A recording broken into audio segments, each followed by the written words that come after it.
Good morning, New Canaan High School. I'm Harvey Duplo, coming to you live from the one, the only, the NCTV studio. Today is finally Friday. It's also September 27th and a day D. And I'm AJ Boyd. You guys are in for a treat today as we have the latest details for the homecoming dance, more on what an ergathon is, and the squash season is starting with a bang. But before we get started, please rise for the Pledge of Allegiance. I pledge allegiance to the flag of the United States of America and to the republic for which it stands, one nation, under God, indivisible, with liberty and justice for all. Students, I know that the upcoming SAT and PSAT doesn't sound fun at all, but Homecoming and Spirit Week really should. Stuco recently finalized the details, so let's take a look. Starting on Monday, October the 14th, we will have Pajama Day, which will be followed by Banner Night that evening at the high school. On Tuesday, we will have a brand new USA Day, Rest in Peace Classy Day, followed by the always fun Costume Day on Wednesday. Turn Back the Clock Day is on Thursday, and our favorite day, Red and Black Day, will be on Friday, along with the pep rally and the bonfire that night.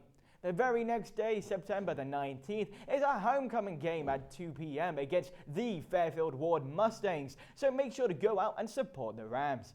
Finally, later that night, the homecoming dance will begin at 7 p.m. with a theme of Grease, the movie, not to be confused with Grease the country. So keep a lookout for posters around the school with more information on ticket sales and attire, and make sure to save the date. Although college visits have already begun, they will continue to take place through the end of April. We met up with Miss Carroll earlier this week to find out if she has any advice for seniors going to the visits. So let's see what she has to say. As far as general advice is concerned, this is a golden opportunity for seniors to ask all those last-minute questions they have. 95% of our visitors are the first read of this application. So if the person who's going to look at your app first is sitting at the table with you, you can ask specific questions. So don't miss that opportunity. That would be my best piece of advice. Thanks, Ms. Cowell. I know I'll be attending many visits over the next few weeks. Also, juniors, you're always welcome to attend a college visit, but only during free periods. And seniors, if you're going to miss a visit, please make sure to stop by the College and Career Center to fill out a regret form before the visit. And another date to save, the New Canaan Crew Team's ergathon is taking place tomorrow. But to be honest, I have no idea what an ergathon is, or honestly what an erg even is. So to find out more about the fundraiser, Alex Kerr has met up with rower Dukes Plum. Alex, over to you. Thanks, Harvey and AJ. Not only is this crew's annual fundraiser, but it's their annual ergathon. I met up with rower Dukes Plum earlier this week, so let's see what he has to say. So tell me, what is an ergathon? Well, an ergathon is New Canaan Crew's annual fundraiser. You can come on down to the pop-up park tomorrow from 8 to 11 a.m. We'll have fun, we'll have food, we'll have games, we'll have erg relays. It'll just be a great time. And why should somebody join the crew team? Well, crew is a sport that anyone can try and anyone can love. Maritime Rowing Club, we're a nationally titled team, but most of all, it's just a great group of kids. And where do you guys practice? We practice out of a brand spanking new boathouse on the Norwalk River. Oh, that definitely sounds like fun. I know I will be trying my best efforts to get out there tomorrow, and Harvey and AJ, I challenge you both to a relay. Thanks, Alex. Harv, it looks like we got some competition. Kaz, you're going down! But moving on from crew, for all you students out there who think squash is only a fruit, you're quite silly. It is actually a sport, and a fun one at that. New Canaan Squash is hosting a free Try Squash program at Chelsea Piers this Sunday from 3 to 4:30 p.m. So go try it out and see if you like it.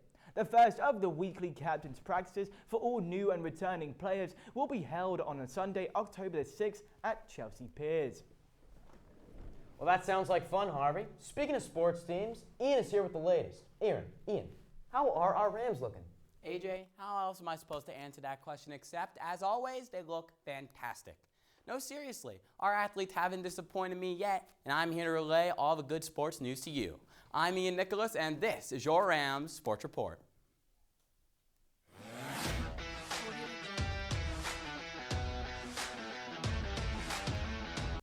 Let's begin with field hockey, as the ladies were a spotless 4-0 heading into the week, outscoring their opponents 19-0 during this hot streak. They looked to stay perfect on Monday against Greenwich, and they did, winning 4-2, led by junior Marley Smith and sophomore Molly Mitchell, both scoring 2 goals apiece. Be sure to come out and support the girls this afternoon as they host the 5-1 Wilton Warriors at 4 on Dunning, in what should be a thriller. Let's go indoors now to girls volleyball, who are also off to a great start as they entered the week only dropping 1 set through their first 3 wins. The girls look to keep it up this week, and that's exactly what they do, defeating Fairfield Ward at home on Tuesday, 3-1. Then last night they traveled to Stamford to battle the Black Knights, and they won by the same score, 3-1. The girls are now 5-1, which is just 3 wins shy of their win total throughout all of last season. Their bounce-back campaign continues on the road versus Wilton on Tuesday. Next, we switch gears to cross-country, as the girls were able to take home an impressive first-place finish out of 12 teams on Saturday at the Winding Trails XC Invitational. Star performers included the usual suspects, junior Molly Murphy and senior Sophie Curcio, who placed 4th and 10th overall out of 80 total runners. Not to forget, the rest of the varsity runners all placed within the top 24 alongside Murphy and Curcio, as this first place finish was an all-around team win. And when all 7 runners dominate the competition, the whole varsity squad is Ram of the Week. Congrats to you all. Meanwhile, in Tuesday's meet, Murphy would keep rolling, setting a school record in the girls' 4K and winning the race with an outstanding time of 15:18:01, as the girls tied for first place against Trumbull. Adding to the mix was Curcio again, placing 8th, and junior Hannah Tiller, who placed 5th. They're on the road this Tuesday at Greenwich against Darien, Stamford, and the Cardinals.